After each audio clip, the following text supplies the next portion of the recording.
البدع والأهواء، أهل البدع العقائدية وأهل البدع السياسية. نقول بيننا وبينكم السلف، بيننا وبينكم الكتب، كان فيقول البدع بيننا وبينكم. Alhamdulillah, wassalatu wassalamu ala rasulillah wa ala alihi wa sahbihi ma ba'd. Kita meneruskan bacaan kitab Bulughul Maram yang ditulis oleh Al-Hafidz Ibnu Hajar Al-Asqalani rahimahullahu taala. Masih di dalam kitab shalah, bab sholatul musafir wal marid.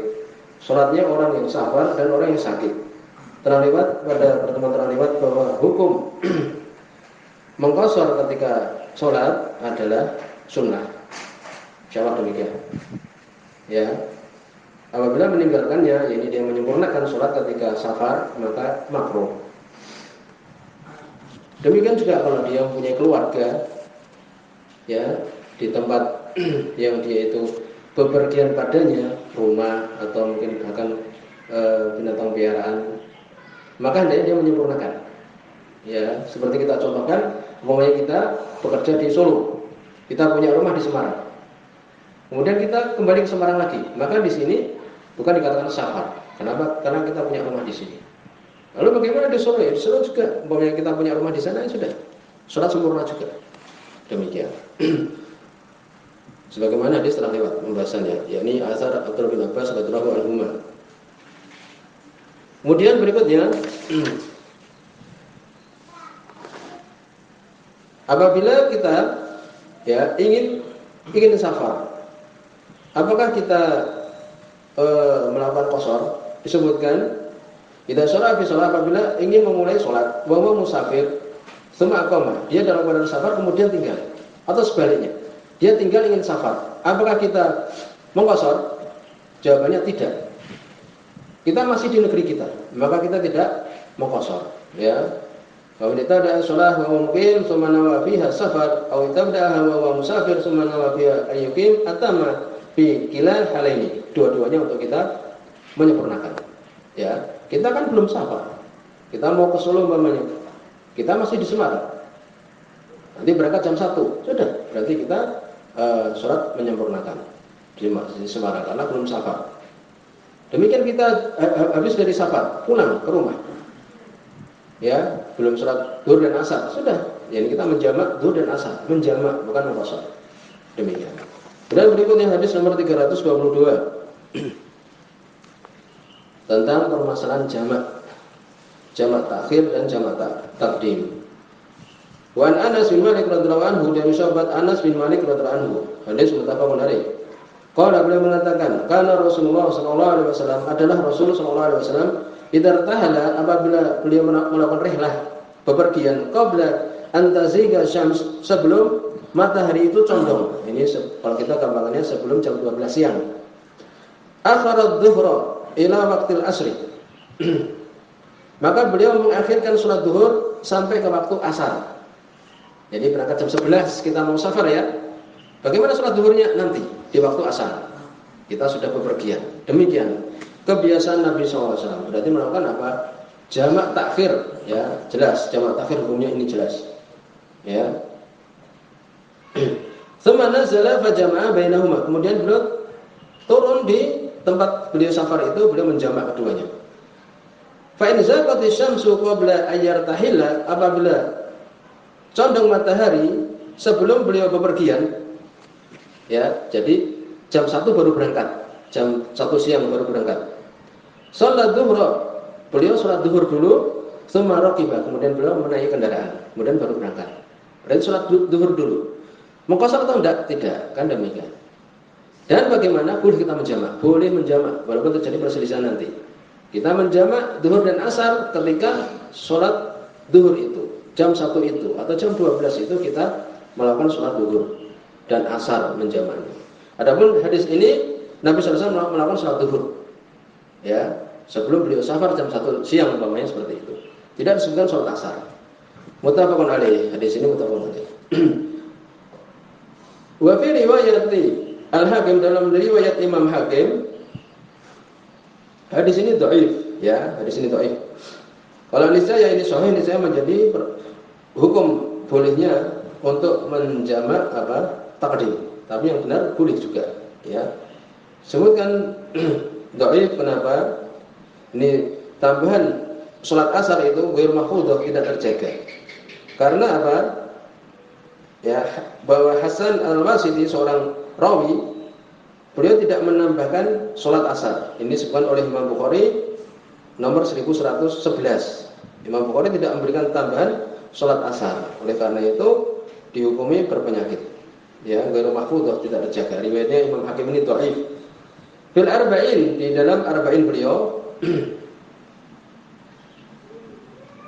bi isnadin sahih. Ibnu Hajar mengatakan dengan sanad yang sahih, padahal tadi kita sebutkan dhaif. Hukumnya dhaif. Salat zuhur wal asr. Nabi salat zuhur dan salat asar. Ini ketika bepergian jam 1 siang itu, ya, gampangannya seperti itu. Beliau salat zuhur dan salat asar. Ini jamak taqdim. Tsumma raqiba, kemudian beliau menaiki kendaraan. Tapi ini dhaif. Walaupun nanti kesimpulannya jamak taqdim, ini mendahulukan salat asar bersama dengan salat zuhur, itu adalah sahih. Tapi riwayat ini adalah dhaif. Paham ya? Demikian. Wali Abi Nu'aim fi Mustakhraj Muslim. Sebenarnya Abu Nu'aim di Mustakhraj terhadap Sahih Muslim. Ya. Hadis ini juga dhaif. Dhaif, mu'al, berpenyakit. Kenapa? Disebutkan oleh Ibnu Hajar di Fathul Bari, karena Ishaq bin Rahawayh beliau menyendiri dari riwayat Syababah. Ishaq bin Rahawayh menyelisih siapa? 4 rawi. Amr bin Muhammad An-Naqid. Yang kedua Isa bin Ahmad Al-Balhi. Yang ketiga Sa'id bin Bahr Al-Qaratisi. Kemudian Hasan bin Muhammad As-Sobar. Sehingga dihukumi berpenyakit. Apa itu riwayatnya? Karena idza kana fi safar, adalah Nabi apabila beliau safar, fazalati syams, matahari condong jam 1 siang, salat zuhur wal asar, salat zuhur dan asar, jami'an keduanya, yaitu apa? Jamak takdim, kan demikian. Summa irtahala, kemudian beliau berangkat. Hadis ini dhaif. Kemudian hadis nomor 423. Hadis riwayat Muslim ini, wa an Mu'ad, dari Mu'ad radhiyallahu anhu, Mu'ad bin Jabal radhiyallahu anhu, qala, beliau mengatakan, kharajna ma'an Nabi sallallahu alaihi wasallam, kami keluar bersama dengan Nabi sallallahu alaihi wasallam fi ghazwati Tabuk, di peperangan Tabuk. Fa kana yusalli dhuhra, ini safar berarti kan. Beliau salat zuhur wal asra dan asar jami'an bersamaan. Wal maghrib wal isya jami'an, salat maghrib dan salat isya bersama-sama. Rawahu Muslim. Ini hukum tentang jamak. Paham? Berarti sepakat para ulama tentang masalah jamak, yaitu zuhur dengan asar, maghrib dengan isya. Kemudian terjadi perselisihan tadi. Adapun jamak takhir jelas. Riwayat Anas bin Malik radhiyallahu anhu tadi jelas muttafaqun alaih. Sekarang jamak takdim itu kan hadisnya dhaif semua tadi kita sebutkan kan. Tetapi di situ ada riwayat hadis ya di dalam Sahih Muslim. Hadis Jabir bin Abdullah radhiyallahu anhu, saya ditulis, ini dalil tentang bolehnya jamak takdim. Dan ini adalah ucapan jumhur mengatakan boleh jamak takdim, dan benar jamak takdim boleh. Ya, hadis Jabir bin Abdullah radhiyallahu anhu sebagaimana oleh Imam Muslim, anna Nabi sallallahu alaihi wasallam, sungguhnya Nabi sallallahu alaihi wasallam jama'a qabla dhahabihi ila Arafah. Beliau menjamak sebelum beliau berangkat ke Arafah, baina dhuhr wal asar. Antara dhuhr dan asar, menjamak dhuhr dan asar. Ya, sebelum berangkat, berarti menunjukkan apa? Jamak takdim. Ini sudah dalil. Ya, sudah selesai. Jadi jamak takdim ada. Jamak takdim, jamak takhir ada. Demikian. Kemudian berikutnya permasalahan yang kedua, hal yajma'ul musafir an-nazil. Sekarang nazil, yakni kita safar, kemudian kita di Solo kan, kemudian kita tinggal di situ 2 hari, 3 hari. Kita namanya nazil, tidak dalam keadaan bepergian lagi kan? Tidak menaiki bis lagi, sudah tinggal di tempat saudara. Apakah dia menjamak? Atau ini khusus untuk orang yang sa'ir, sedang berjalan. Adapun orang yang berjalan jelas boleh menjamak, mengqashar. Kesimpulannya adalah boleh kita menjamak. Boleh kita menjamak ketika kita sudah sampai di Solo umpamanya, tinggal di tempat saudara atau di Jogja dan semisal. Boleh. Dan ini adalah pendapat jumhur ulama. Sebagaimana hadis Mu'ad tadi, Nabi sallallahu alaihi wasallam, beliau waktu itu ketika melakukan ibadah haji, ya, beliau sebelum berangkat ke Arafah, beliau menjamak zuhur dan asar tadi. Jelas. Berarti kan beliau sudah tinggal di situ. Semua Imam Syafi'i beliau mengatakan di Al-Um, ini disebutkan oleh Syekh Muhammad bin Nizam, Ucapan dakhala sama kharaja, masuk kemudian keluar, ini menunjukkan apa? Nabi nazil, beliau tinggal di situ. Ya demikian. Ini kesimpulan adalah boleh. Ya kita nazil tinggal maka kita boleh menjamak. Walaupun nanti akan disebutkan apa? Bahwa kita melakukan sholat berjamaah. Ya demikian. Nanti akan disebutkan. Kemudian permasalahan berikutnya, apakah diniatkan ketika menjamak itu? Ya, apakah disyaratkan kita berniat? Tidak. Ya, tidak disyaratkan kita berniat. Umpamanya kita sholat zuhur, kemudian wah ingin menjamak, sudah. Setelah itu sholat berikutnya, sholat asar, jamak takdim. Demikian. Apakah disyaratkan berurutan zuhur baru asar atau boleh asar kemudian zuhur? Bahwa kita sampai di tempat sana asar umpamanya, mereka sedang melakukan sholat berjamaah asar. Jawabannya harus urut. Mereka sholat asar yang mungkin ya kita niatnya sholat zuhur, kemudian sholat asar. Kemudian apakah disyaratkan langsung zuhur asar langsung? Ya dengan iqamat kemudian kita langsung sholat asar. Ya disebutkan di sini tidak disyaratkan. Boleh umpamanya sholat zuhur dulu, kemudian istirahat, kemudian 1 jam berikutnya sholat asar, boleh. Ini demikian. Karena ini apa? Karena tidak ada batasannya, ya. Demikian juga ini kan semua rukhsah. Kapan kita ini ada kesempatan untuk sholat berikutnya, sholat berikutnya. Ini maksud dari rukhsah seperti itu. Kemudian berikutnya hadis nomor 424. Wa Ibnu Abbas radhiyallahu anhuma, dari sahabat Abdullah bin Abbas radhiyallahu anhuma. Ini tentang batasan safar. Sudah pernah kita bahas masalah ini, dan hadis ini adalah dhaif sekali. Di situ ada Abdul Wahab bin Mujahid bin Jabr matruk, tertolak dia. Ini ya, di sini dhaif. Di Abdullah bin Abbas radhiyallahu anhu qala, beliau mengatakan qala Rasulullah sallallahu alaihi wasallam, berkata Rasul sallallahu alaihi wasallam, la taqsuru shalah fi aqal min arba'ah burud. Jangan kalian mengqasar salat kurang dari 4 barat, ya, barit. Min Makkah ila Usfan, dari Makkah menuju Usfan. Rawi Daraqutni, semua Imam Daraqutni bi isnadin dhaif, dengan sanad yang dhaif, tadi sudah disebutkan. Wa sahih annahu mauquf, dan yang benar itu adalah mauquf, ya, mauquf.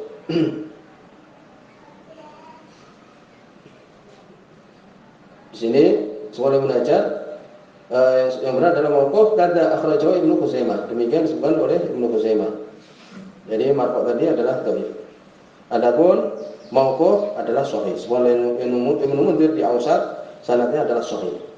Ini mauquf. Ini ucapan Abdullah bin Abbas radhiyallahu anhu. Beliau mengatakan seperti itu. Lalu bagaimana? Ini ucapan beliau ya, ini ijtihadnya Abdullah bin Abbas radhiyallahu anhu. Jadi jangan mengqasar kurang dari 4 barit. Di sini disebutkan 1 barit itu 4 farsah. 1 farsah itu 3 mil. Ya, 1 barit berarti 12 mil. Ya. Kemudian 4 barit itu berarti 48 mil. 1 mil berapa? 6.000 dhira'. 1 dhira' setengah meter. Berarti 1 mil itu adalah ya 3.000 meter, berarti 3 kilo. 1 mil 3 kilo. Berarti menurut hadis Abdullah bin Abbas ini, yang dia itu mauquf ucapan Abdullah bin Abbas, berarti jarak safar menurut beliau itu adalah 150 kilo. Kurang lebih seperti itu. 150 kilo itu apa? Lebih dari Semarang Solo ya. Itu. Ini ucapan Abdullah bin Abbas. Sehingga terjadi perselisihan berapa batasan safar.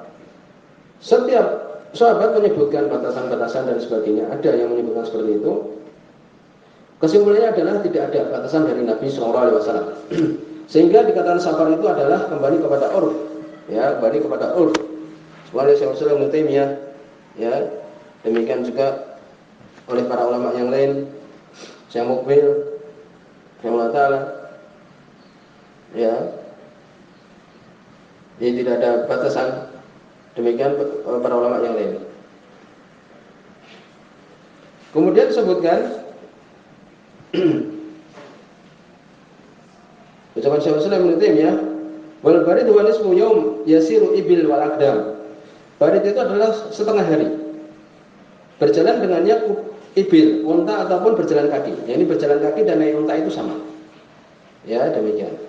Kemudian disebutkan di sini ucapan Syekh Mukbil rahimahullah taala, bahwa perjalanan satu hari satu malam itu safar. Demikian juga seorang berangkat kemudian kembali lagi, berarti setengah hari. Setengah hari seseorang berjalan kaki itu namanya apa? Itu namanya safar sudah. Demikian juga pokoknya dia berbekal, kalau dulu mungkin membawa makanan, ya. Demikian juga sohro melewati padang sahara, ya demikian. Kurang lebihnya adalah kalau seorang berjalan kaki, ya berjalan kaki setengah hari, maka itu dikatakan apa? Safar. Pulang balik berarti satu hari satu malam. Ya. Jadi demikian. Walaupun tidak ada batasan, tetap kembali kepada urf, yakni kepada kebiasaan. Ini demikian. Kemudian berikutnya kita teruskan aja. Hadis nomor 425. Wa an Jabir bin Abdullah radhiyallahu anhuma. Dari sahabat Jabir bin Abdullah radhiyallahu anhuma. Hadis ini dhaif. Di situ ada Abdullah bin Lahiyah, dhaif. Qala beliau mengatakan, qala Rasulullah sallallahu alaihi wasallam. Berkata Rasul sallallahu alaihi wasallam, khairu ummati, sebagus-bagus umatku adalah alladzina idza asau, apabila mereka melakukan kesalahan, istaghfaru, mereka minta ampun. Wa idza safara, kalau mereka safar, qasaru, mereka mengqasar, wa aftaru, dan berbuka. Akhrajahu at-Tabrani, semua Imam at-Tabrani fil Awsat, di al-Awsat bi isnadin dhaif, dengan sanad yang dhaif. Tadi kita sebutkan di antaranya adalah di situ ada Ibnu Lahiyah. Wa huwa fi mursal Sa'id bin Musayyib. Ini mursalnya Sa'id bin Musayyib juga. Indal Baihaqi, sebutkan oleh Imam Al-Baihaqi mukhtasaran, dalam keadaan ringkas. Ya, demikian. Tapi di situ lemah juga, di situ ada Ibrahim bin Abi Yahya. Bahkan dia dikatakan kadzdzab, pendusta. Di situ. Maka di sini ada permasalahan. Ya, permasalahan tambahan, hukum salat berjamaah ketika safar. Hukum salat berjamaah ketika safar. Saya ingin merujukkan wajib. Dalam peperangan saja, ya, wa idza qumtum fihi fa aqamtu lahumus shalah. Kalau engkau bersama dengan mereka, yakni para sahabat dalam peperangan ini, maka tegakkanlah salat, kemudian melakukan salat itu. Salat berjamaah, salat khauf itu. Ini mengatakan wajib salat berjamaah. Ya, tapi disebutkan idza lam yashub alaihim, kalau tidak memberatkan. Kalau tidak memberatkan, kita sholat berjamaah dengan mereka. Oleh karena itu, kalau kita safar, kemudian dalam keadaan nazil, tinggal hendaknya kita sholat berjamaah dengan orang-orang dari situ. Tapi tadi kita sebutkan kalau itu apa, tidak dalam keadaan berat kita. Kalau kita payah sekali, istirahat. Apalagi kita sudah menjamak umpamanya, kan demikian. Allah musta'an. Karena dalil-dalil menyebutkan, demikian juga hadis Malik bin Huwairits, apabila datang waktu sholat, hendaknya adzan salah seorang kalian, tsumma liya ummakum akbarukum, kemudian mengimami yang paling besar di antara kalian. Sekarang juga permasalahan yang lain, apakah boleh menjamak dengan adanya hujan? Kesimpulannya ada di situ dalam hadis Sahih Muslim, hadis Abdullah bin Abbas radhiyallahu anhu, jamaah Nabi sallallahu alaihi wasallam baina adz-dzuhr wal 'asr wal maghrib wal isya. Nabi menjamak zuhur dan asar, maghrib dan isya. Bil Madinah, di Madinah, fi ghairi khauf, tanpa di situ ada takut, wala matar, demikian juga hujan. Riwayat yang lain tidak juga safar. Disebutkan di sini apa? Berarti menunjukkan hujan itu boleh kita menjamak. Tapi disebutkan kesimpulannya adalah walaupun boleh ya disyariatkan seperti itu, tapi kita hendaknya melakukan apa? Untuk sholat ya di waktunya. Demikian. Walaupun disyariatkan ya, tetapi hendaknya kita mengambil sholat di waktunya. Ini kalau hujan. Tapi kalau imam, demikian juga orang yang tinggal di masjid, sebutkan bahwa untuk dia sholat. Demikian juga sholat Jumat, walaupun hujan tetap ditegakkan walaupun 2 orang. Itu. Memang udzur yang lainnya sholat berjamaah, tetapi untuk orang yang tinggal di masjid atau demikian juga imam, untuk menjaga ditegakkan di masjid tersebut. Demikian juga disebutkan apakah boleh menjamak sholat ya maghrib dan isya tanpa udzur? Ya, jumhur mengatakan tidak boleh. Ini orang Syiah demikian, mereka melakukan zuhur dan asar, maghrib dan isya. Sebutkan oleh Imam Nawawi, boleh-boleh saja kalau tidak menjadi adat, kebiasaan. Tetapi hendaknya kita meninggalkan hal seperti ini. Tetap kita apa? Ya, tidak menjamak tanpa udzur. Boleh kalau di situ seperti dokter melakukan operasi karena udzur ya. Dia akhirnya mengumpulkan sholat maghrib dan isya, zuhur dan asar umpamanya. Ya, kalau orang sakit jelas, orang sakit maka boleh. Karena sebagian mengatakan bahwa dia lebih berat daripada orang yang safar. Ya boleh, kalau parah sekali dan sebagainya, ya demikian. Sampai di sini, subhanakallahumma wa bihamdika, asyhadu an la ilaha illa anta, astaghfiruka wa atubu ilaik.